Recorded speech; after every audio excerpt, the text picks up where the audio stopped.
Thank you, Christy. Thank you for coming. Thanks to the Newton Institute for hosting this and the Science Festival for inviting me and all of the organisers involved. There's a huge amount of work behind the scenes. It's easy for me. They wheel me out here, I give my talk, hang around for a bit, go away again. So I get the easy bit. Yeah, I think the Tigress was the high point of my lecturing career. I feel I've never quite managed to match that. So I want to talk to you about things very closely related to the reason we had the Tigress in the lecture room for the Christmas lectures, which is mathematical patterns in animal markings. You can see this behind. So here's some nice stripy jobs, humbugs for lions, and that's a tiger, another animal with stripes, and a leopard, which is spotty instead. And here's a cheetah, that's also got spots. And here is yet another kind of, that's a jaguar, with very elaborate spots, and a clouded leopard. Absolutely beautiful animals.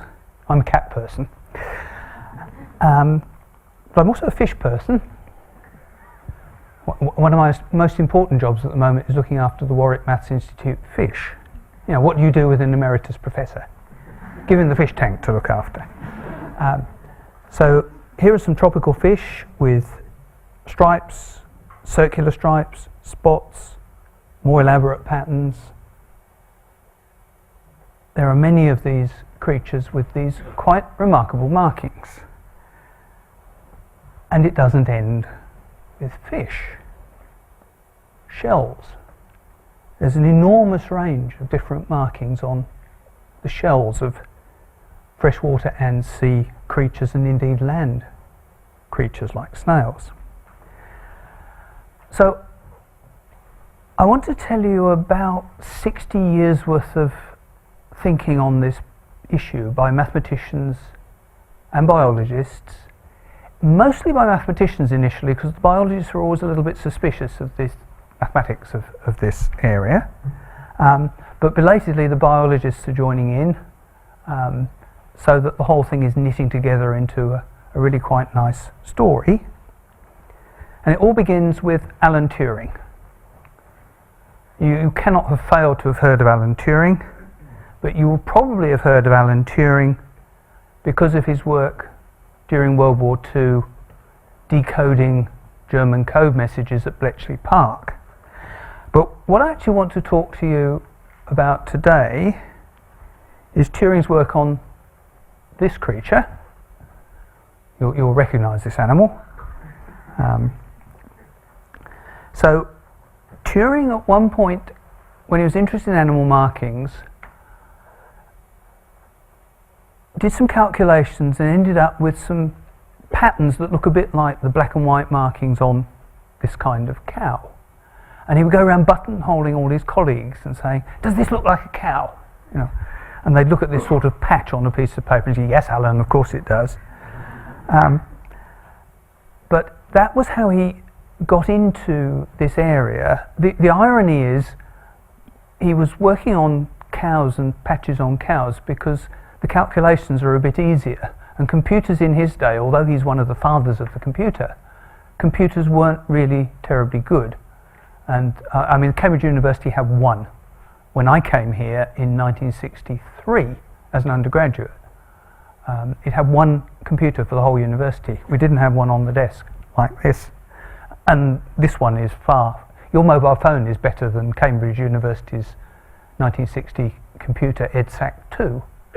EDSAC-2 lived in a room rather bigger than this, and in the middle of the room was something that looked like a small house, and it was rack upon rack upon rack of vacuum tubes, and that was the computer. And about every 30 seconds one of them would blow up and they'd have to take the rack out and put another one in. So things have changed. So I want to talk to you about Alan Turing's work on animal markings. As I say, he's best known for his wartime work in Bletchley Park, but I don't want to talk about that today. And my publishers insist that I remind you of something. You've probably seen posters around outside for this. We are branching out from books into iPad apps. So we have a mathematics app.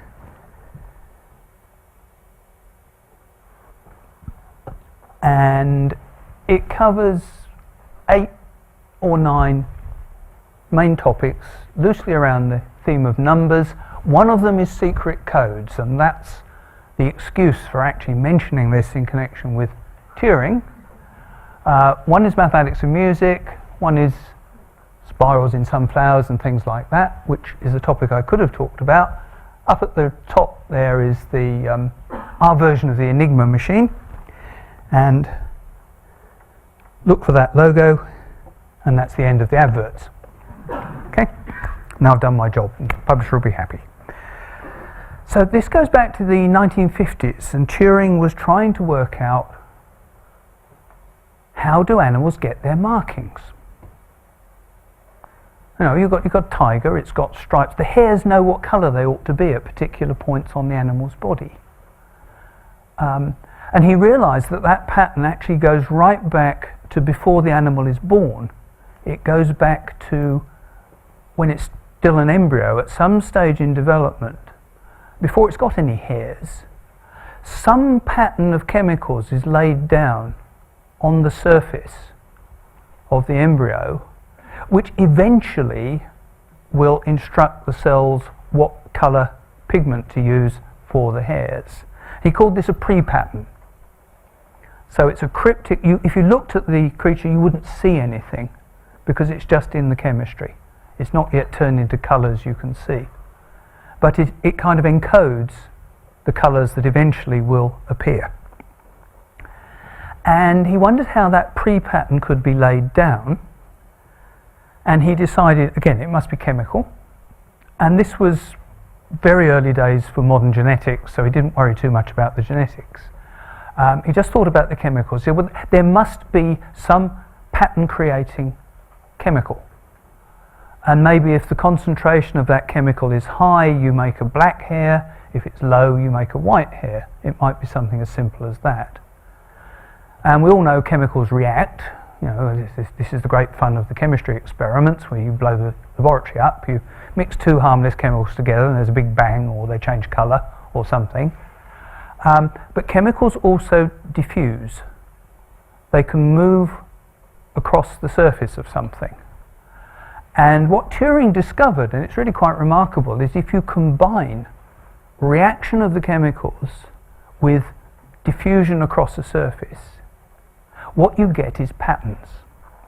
And I'll explain that a little bit later. But I'll show you the kind of patterns you get. So these are either observations or computer simulations of the kind of patterns that this Turing process lays down. And at the top we see stripes and we see spots, which are the very commonest patterns you would see. And along the bottom you see that the same system can actually lay down quite elaborate patterns. And if you start comparing these patterns to nature, you see quite a strong resemblance. For example, we have a calculated pattern, it's off a computer, simulating his equations for this mathematical process with the chemicals. And the fish has these irregular maze-like stripes, but there is a definite similarity between the patterns there. And the main point is that although the stripes wiggle around, they always stay about the same distance apart. And that happens on the fish, and it happens, there is a natural wavelength. But you can have very irregular patterns. And now there is a German mathematician called Hans Meinhardt who specialized in looking at the patterns on shells. And he took the whole thing a little bit further. Turing sort of laid down the basis of this, but Meinhardt said, look, if you understand what the chemicals do to each other when they react, you can start to predict what sort of mathematical model should go with what sort of pattern, what sort of chemistry produces what kind of pattern. And the two most important things that one chemical molecule can do to another one is it can inhibit the production, that is, it can make it less likely for some other molecule to be produced, or it can activate it, make it more likely. And this activation and inhibition of molecules by other molecules gives you some sort of understanding of the different kinds of chemistry that underlie different kinds of pattern. And Meinhardt used that to simulate patterns found on real shells. So these pairs of pictures, you've got the real shell on the left. You can tell it's the real one because it's not quite as, that looks slightly artificial. Okay, these are solutions of Turing type mathematical equations chosen so that they're going to produce a pattern roughly of the right kind, and then you drape them around a virtual shell in a computer just to show what it would look like. But this is a very, very striking resemblance here. And Meinhardt has done huge amounts of this. So if that's the shell you're interested in, you think about that pattern for a while. Meinhardt's methods tell you what equation to write down. You write down the equation and solve it. Lo and behold, you get a very similar pattern. And here we are back with another version of this cone shell with this rather fractal pattern on it. Now it could be that this is coincidence, it could be it's just it'll produce any pattern you like and you select the one that works, but there is actually a rationale behind it. And although the mathematical model is not exactly what's going on in the organism, it gives you quite a lot of understanding of what must be happening. And Jim Murray decided that, let's think about tigers, animals. Here's a tiger with very few stripes. Yes, you have no stripes at all. You can have a front half that's black and a back half that's white. You could have more and more and more stripes, or you can have spots. But this is not a very mathematical shape. Cylinders or slightly tapered cylinders are more the stuff of classical mathematics, and we're very fortunate with the big cats that there is a cylindrical appendage on the back of the animal. And that's why we brought the tigress into the lecture theatre. I actually spent most of my time not talking about the stripes on the body, but actually picked up the tail. There's a tiger by the tail. Picked up the tail and talk about the stripes on the tiger's tail. And what's interesting is, let's go in the right direction. Quite a lot of the tails, you'll see stripes across the end of them, but as you get up towards the animal, the stripes break up into spots. Look at this one. Some it's stripy all the way, tigers. It could be spotty all the way, but Murray kind of proved a mathematical theorem about these, which is that a spotted animal can have a striped tail, but a striped animal does not have a spotted tail. And roughly speaking, in order for the stripes to break up into spots, the chemistry has to go unstable. There has to be enough room for this to happen. And so it will happen first on the larger parts of the animal and only later on the smaller parts.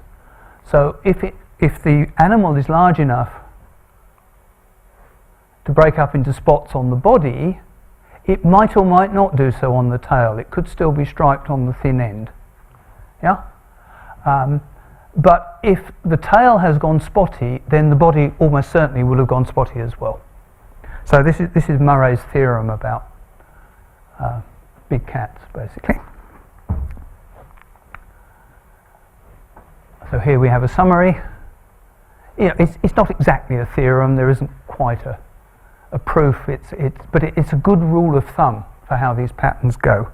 And I'm sure there are exceptions. And whenever I give a talk like this, somebody comes along after and says, do you know about some obscure creature somewhere? You know, and because that doesn't do it. But most of them do. So we can check this out. Here we have a leopard, spotty body, spotty tail.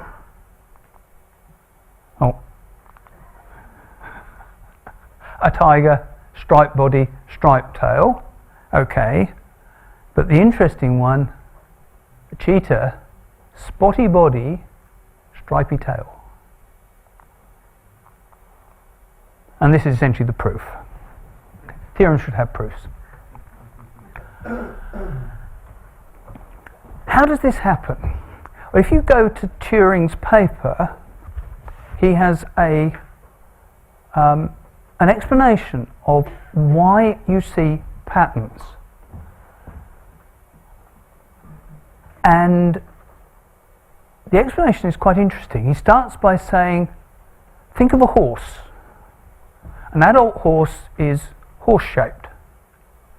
But at a very early stage in its development, just after the egg has been fertilized, the horse embryo is spherical.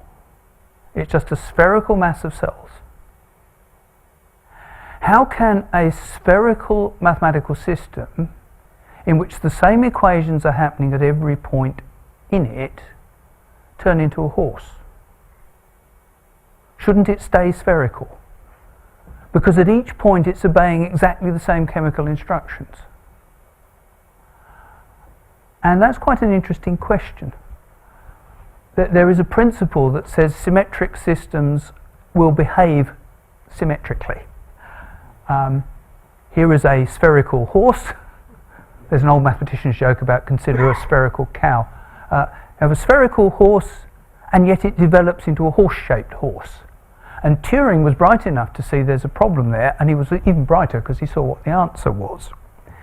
And his paper actually contains a rather interesting discussion of a rod which is pivoted so it can swing a bit like a pendulum, and a mouse runs up the rod and overbalances it at the top.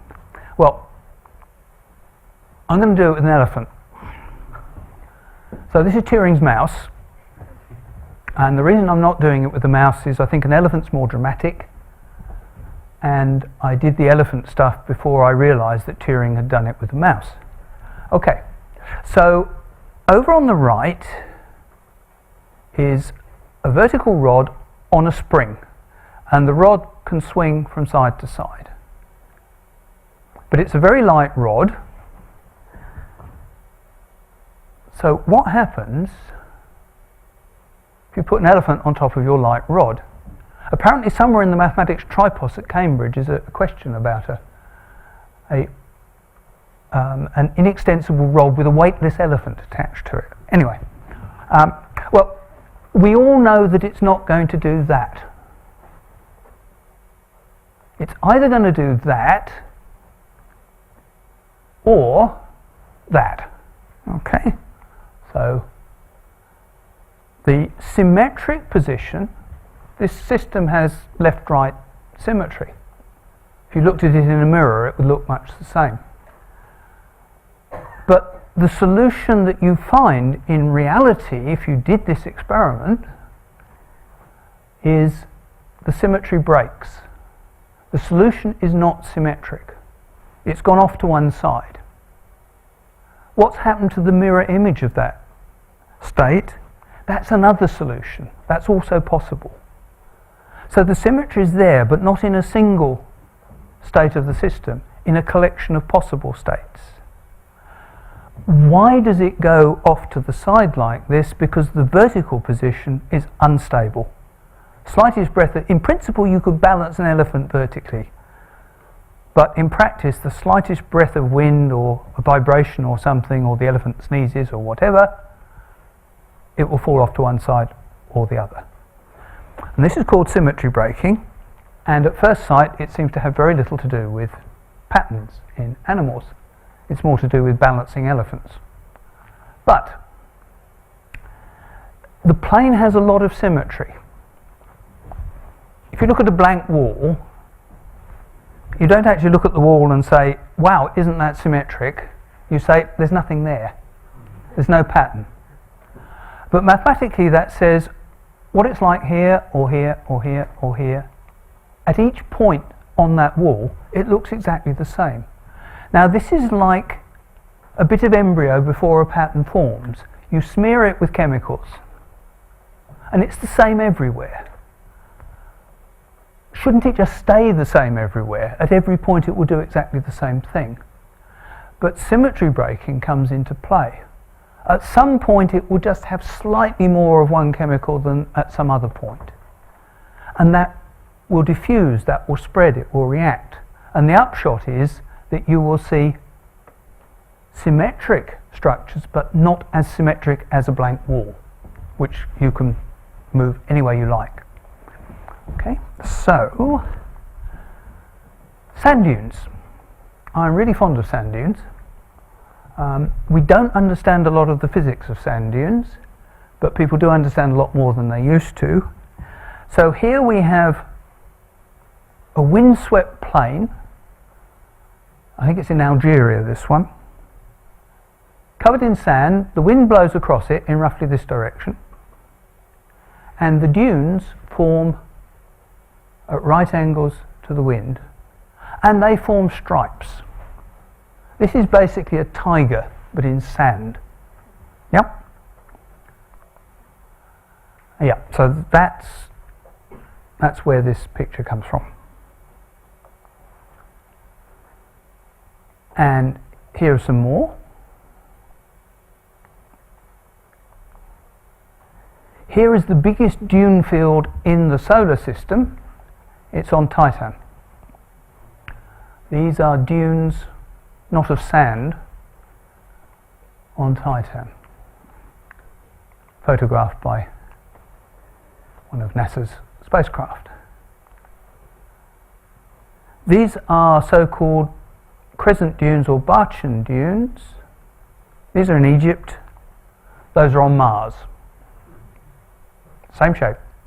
The wind blows this way from right to left, and as it blows past the edges it produces these horns.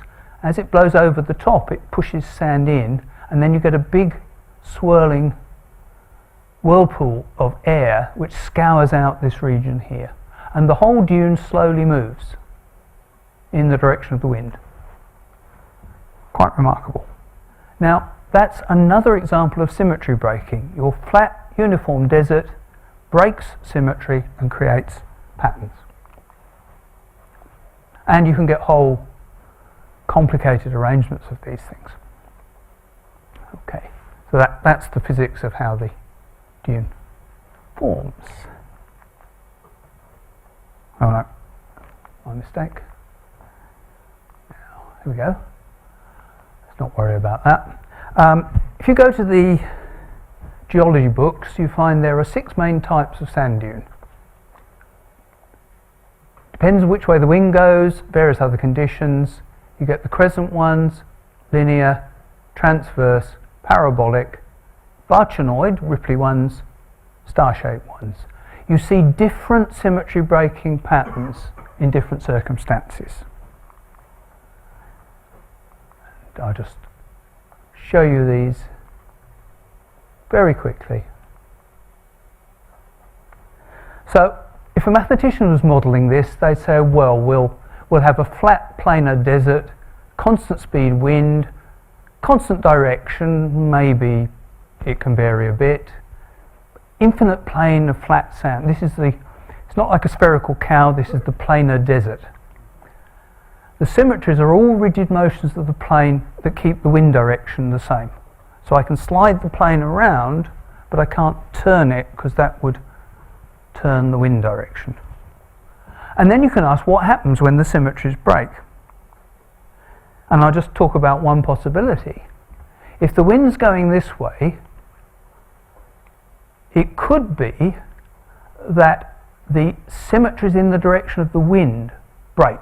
So instead of being able to slide your desert to any position whatsoever there, you can only slide it through a definite distance. But sideways, you can slide it to any position you like. You'll see stripes. That's pretty much the symmetry definition of stripes. So stripes are a very common pattern formed by symmetry breaking in something that's basically a flat plane. And the next commonest pattern is when the stripes themselves break up, you get another set of stripes in effect going the other way, so you get a series of spots. Yep. So we can use this mathematics along with computer simulations and any other techniques to try and deduce consequences of Turing's model. 1995, Nature had a lovely paper about this fish. It's the emperor angelfish, Pomacanthus imperator, emperor. It's got beautiful stripes.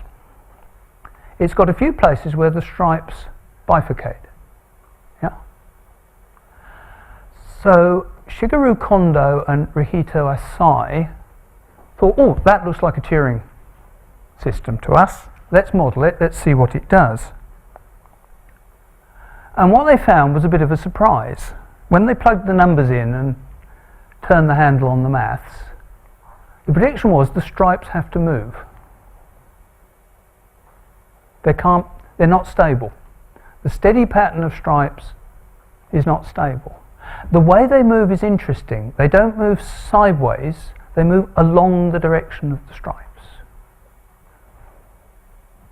Well, if you come up with a prediction like that, your first reaction is there's something wrong with the maths. But they were fairly convinced this was worth looking into. So they photographed specimens of the angelfish. So what they did, they had a tank with angelfish in, and about once a week they take the fish out. No, this is Fred. We know that one's Fred. Photograph Fred, look at the stripes. And a week later, in fact 6 weeks later, you've got this, and 6 weeks later you've got that. Here underneath is a prediction of how the stripe pattern moves in the mathematics. You can see this Y shape moves to the right and actually falls off the edge of the picture. So look at these three places. You've got a very clear Y here. 6 weeks later it's over there. 6 weeks after that it's fallen off the fish. It's gone. I can't help thinking about tigers where stripes move along the tail and fall off the end. But if you do the maths for tigers, they are actually stable, and rather disappointingly they don't move, not in this way. So this is actually a prediction from the maths which works, and it's a very surprising one. And in fact, on our original angelfish, there are a number of places where this is happening. Okay.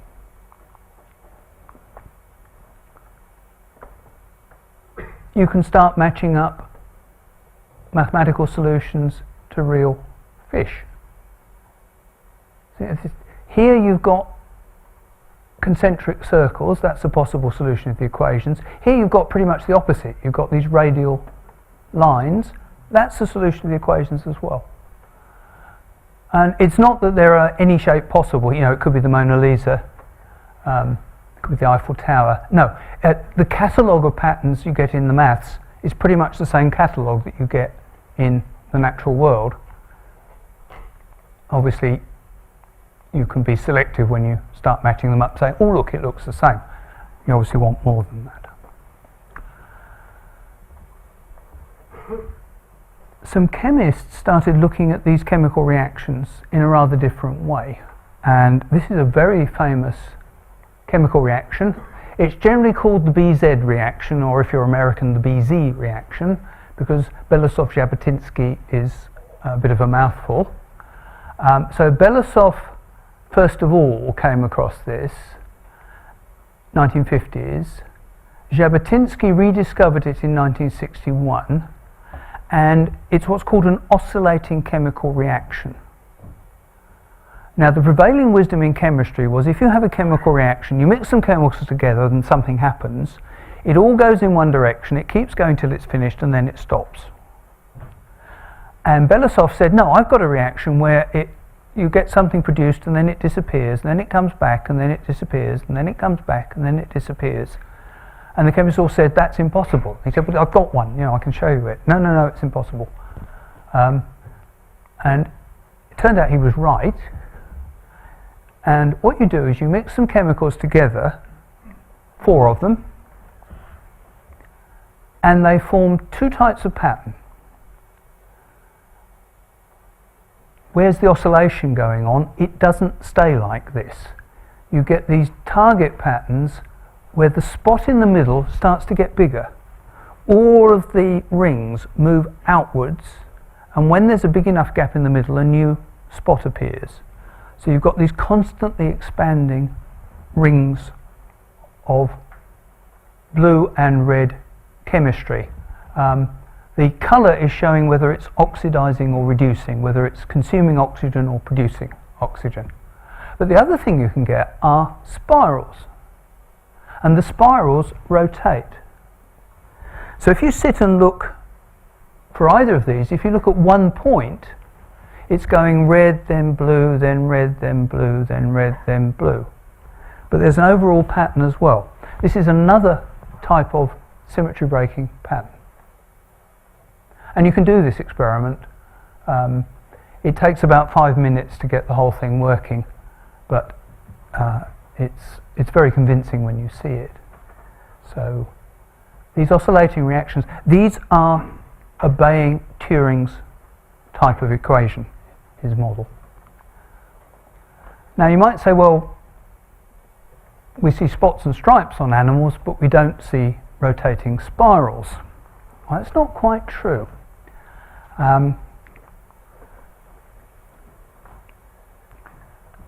Firstly, it's actually quite important to everyone in this room.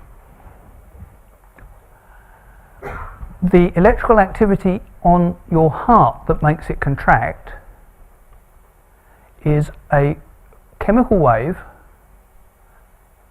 and it should go across the heart like these expanding rings.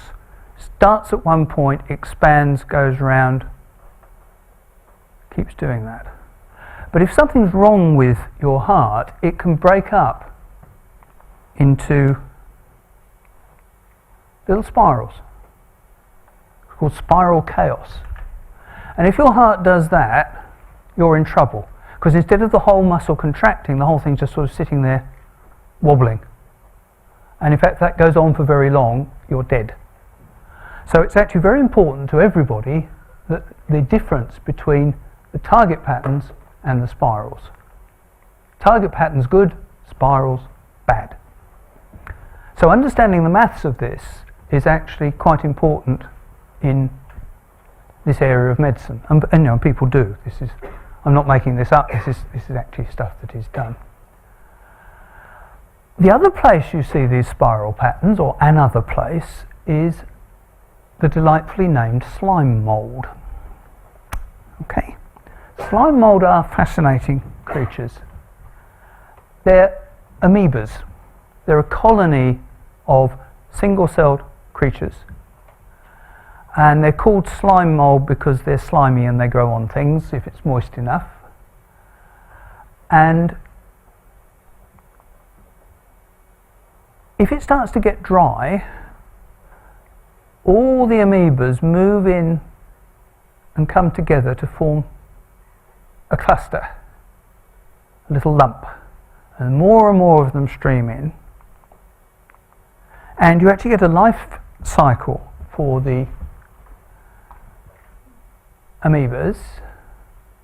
They stream in, then they form a kind of hemisphere, and then they form a sort of slug-shaped thing which actually moves, and the whole colony hoofs it off somewhere else. Don't like it here, we'll go somewhere else.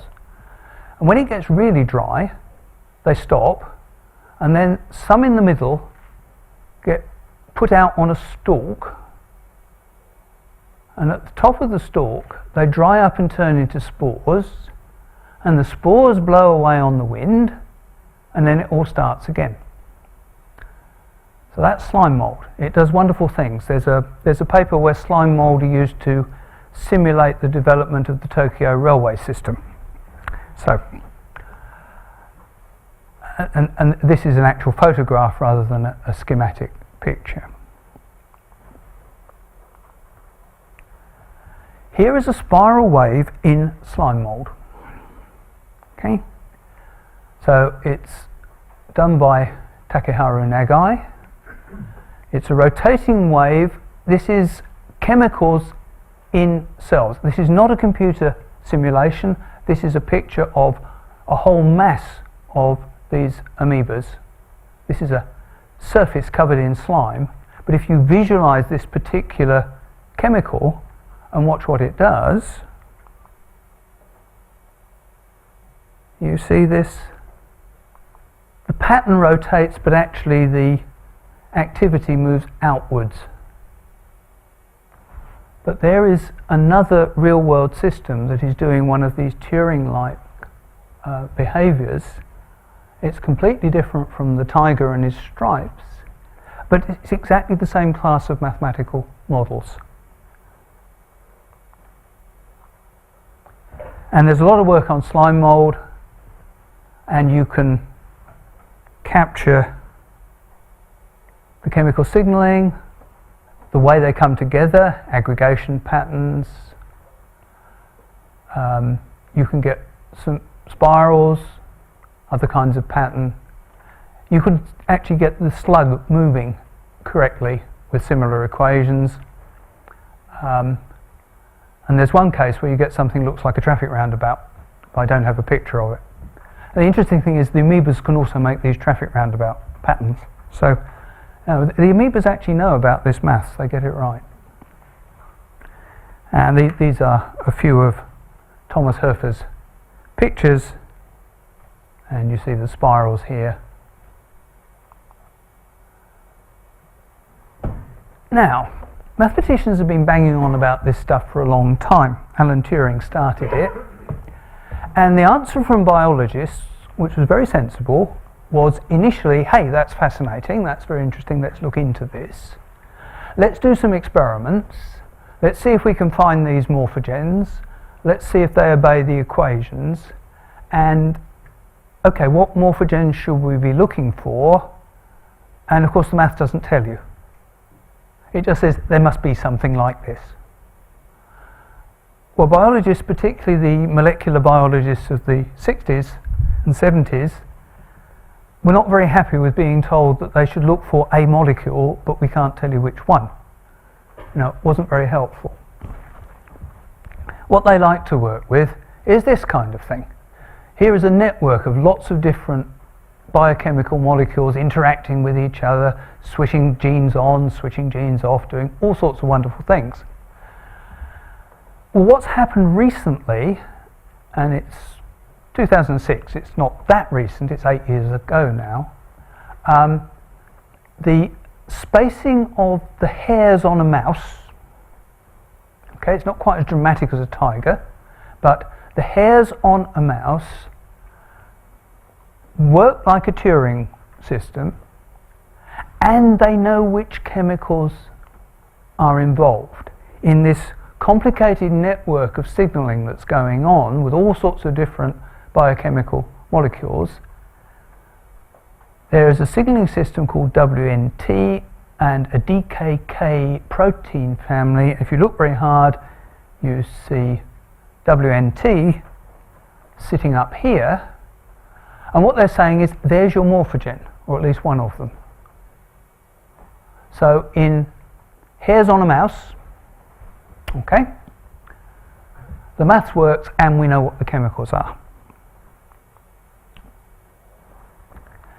And more recently still, couple of years ago now. Isn't it wonderful how science moves around? A team from the Department of Craniofacial Development, King's Dental Institute, dentists, okay? Because one of the things dentists have to know about, aside from teeth, is injuries to jaws, injuries to people's faces. Somebody punches you in the mouth, you don't just get broken teeth, you get bones in the face, which are disrupted by this. And there's this rather nice little story in Mail Online, of all places. A World War II master code breaker, we know who that is. A 60-year-old theory, it's his. The reason why tigers have stripes and leopards have spots. For the first time, pretty much, experimental evidence confirming Turing's theory. Identified the morphogenes which tell you about ridge patterns inside a mouse's mouth. If you feel the top of your mouth with your tongue, it's not completely smooth, it's a little bit bumpy. And I'll show you a picture in a moment. In fact, here it is. Inside the mouse's mouth is this pattern of little ridges. These are like the tiger's stripes. Okay, it's just a different incarnation of the same idea. And this group published a paper and they figured out exactly which chemicals are the morphogens that Turing said must exist. And one is called fibroblast growth factor, and the other is SHH, which is a thing called sonic hedgehog. Okay? This is basically a gene. And hedgehog is a gene that makes fruit flies spiky on the surface, makes the cells grow into spikes. So it's called hedgehog because it produced things looking like hedgehog. And then when they found something closely related, the team that did it, somebody in there had kids who played computer games on their Nintendos and named it Sonic Hedgehog. And in fact, there's a slight problem with this, because if something is wrong with your Sonic Hedgehog gene, you can have a quite nasty medical condition. And so there are doctors who are getting a little bit fed up with explaining to patients that the reason you are suffering from some rather nasty disease is there is something wrong with your Sonic Hedgehog. So there is a move to rename this.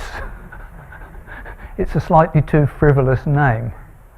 But you can see we've come a long way in 60 years or so from Turing saying, well, it's got to be reaction diffusion, it's got to be a pre-pattern, there are these things, morphogens, what does that mean? Pattern makers. It means you don't know what they are. But they must exist, and if they do exist, I can tell you what the equations are. What is now happening is increasingly people involved in various areas of medicine or biology are saying, actually, it works better than we thought, and I can tell you what the morphogens are. So the biology and the maths are now coming together, and basically Turing he may not have been completely right, but he had a very, very good idea, and it takes 60 years to actually prove that what he was saying is what really is happening in the biology. So don't expect to be able to go from dapples on a cow to a real cow in a few years. It takes a lot longer. But this is the man, and he had a very, very bright idea.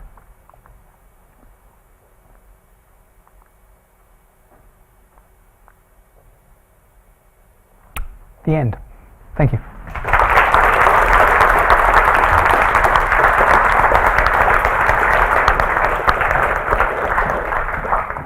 Thanks so much for a wonderful talk. Would you be prepared to take a few questions? Yes, I'm happy to take some questions. I find very fascinating because this is sound like a small door for breaking the code for genetics. A biologist, molecular biologist, done so far up to now. Now it's up to mathematicians and programmers. I have one very important question for me, which bothered me to find out and understand. Human genome, when you see amount of information, it's less than 1 gigabyte. As a mathematician, can you understand? Can you really accept that 1 gigabyte? It's enough, to the mathematical model actually manage to do human anatomy. Okay, yeah. I think that's a very good and rather deep question. Yeah. So the information in the code in the human genome, there doesn't seem to be enough information there to actually specify something as complicated as a human being. Yes, I mean, there are more cells in my brain than there is information in the human genome, for example. So how does it work? Well, I think mathematically the first thing you end up deciding is that it's not just a matter of counting the number of binary digits of information in the genome in a naive way, and then saying, oh, if I wanted to make a map of a human being, I'd need this cell here, this cell there, this cell there, that cell there, count how much information. Clearly doesn't work. And I think biologists also now realize the genome is not specifying the organism, it is specifying features of the process that create the organism. And there is a notion, I think this is too formal, but there's a notion in mathematics of, there is a different kind of information. There is so-called algorithmic information, which is not the information needed to describe the output of a process, it's the information needed to describe the process. So you can have a very simple little computer program produces a very complicated output. The classic is the Mandelbrot set. You have a 2-line computer program produces this amazingly complex structure. So the process can translate a small amount of information into a very complex thing. And I think with the development of organisms, it's sort of, it's a very loose analogy, but it's sort of like that. There is much more to an organism than just reading off the genetic code. You sort of plug the genetic code into some very complex chemical process. Ongoing, it's got memory, it's got all sorts of things.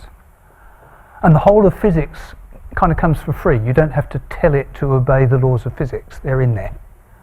You don't have to tell it to make patterns, it can't avoid making patterns if it's set up to do so. So a complex Turing pattern could be prescribed by a small number of parameters in these equations, provided the equations are simply given, that they exist. You don't need to specify them as well. So I think that's how it works. I mean, it's amazing that nature has managed to package organisms into what are actually very limited quantities of information. I know, 3 billion base pairs and so on sounds a lot, but when you start thinking of the complexity of the object itself, it's actually very small. Can I just one question more? As a mathematician now, what you describe, is it obviously, that as a, like a theory, that the link is missing, that we're going through that process, and it's obviously something, it's not much. That it's like the biggest thing that needs to be discovered in order to get through this process and get output. I think so. I've said this in at least one book. I tend to bang on about it a bit, and biologists sometimes get irritated when people do this, and I don't blame them. But we've had this amazing success in molecular biology of identifying the genes, the DNA sequences, very complicated molecular interactions. It's amazing what they now know about how all sorts of things work. But at some point you have to start saying, when you fit all that together, what does it do? And at that point, the molecular and other techniques, although they give you a lot of information to go on and might be used to test things, in a sense they're not really appropriate for answering that kind of question.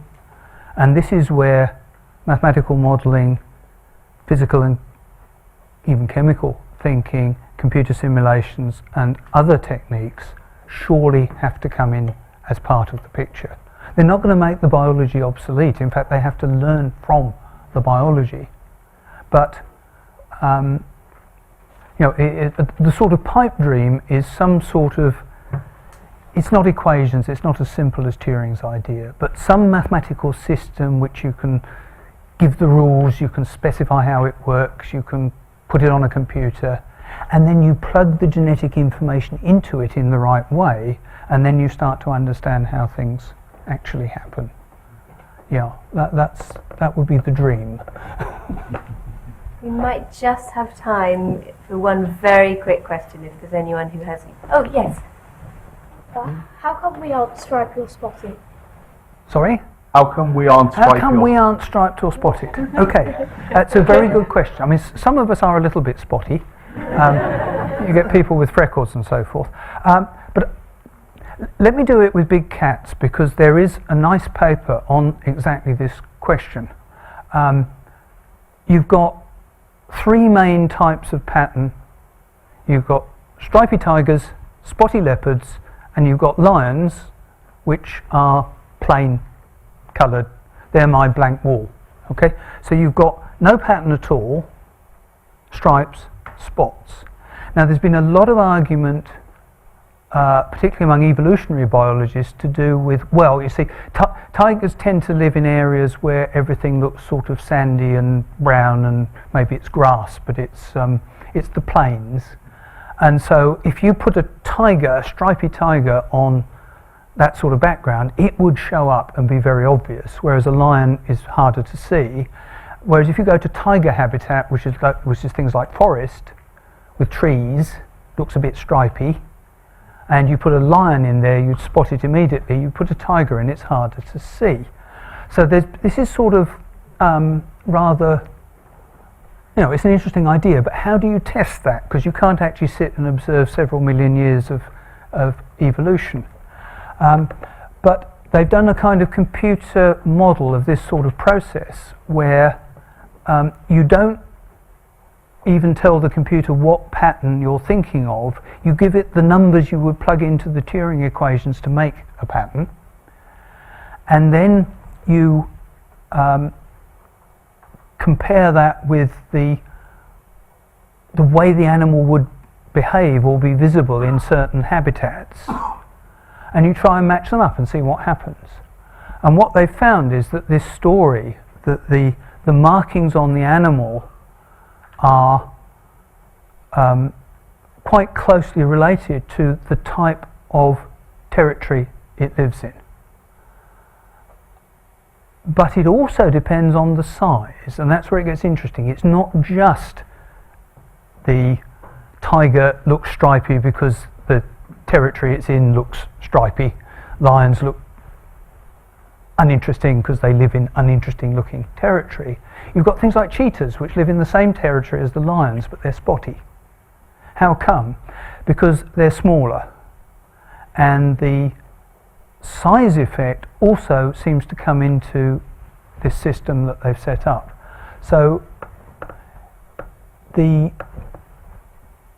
markings have evolved for some, it's not for a reason, but they have evolved because they improve the animal's chances of surviving. Some markings evolve for, there's the whole business of fancy birds with very bright colours which make them obvious to see. Why on earth do they do that? Because it attracts the female birds. The male birds show off with bright feathers and dancing and all sorts of things in order to attract the ladies. And the ladies go for that, and it's worth it. This is called sexual selection. But leaving that aside, it's usually rather more prosaic. And so lions don't have a pattern because it works best in the habitat that lions like to stay in. And so, what about zebras? The lions eat the zebras. Zebras are very, very stripy. Same habitat. Yeah, but the zebra is not a predator trying not to be noticed. It's potential prey trying to confuse the predator. And it's believed that if you get a whole herd of zebra, all stripy, it's actually quite hard for the predator to decide which bit of it is an actual zebra. You go for what you think is the zebra, and you've got the gap between two with another one behind it, so to speak. Yes? So the context also comes into play. Why are we not patterned?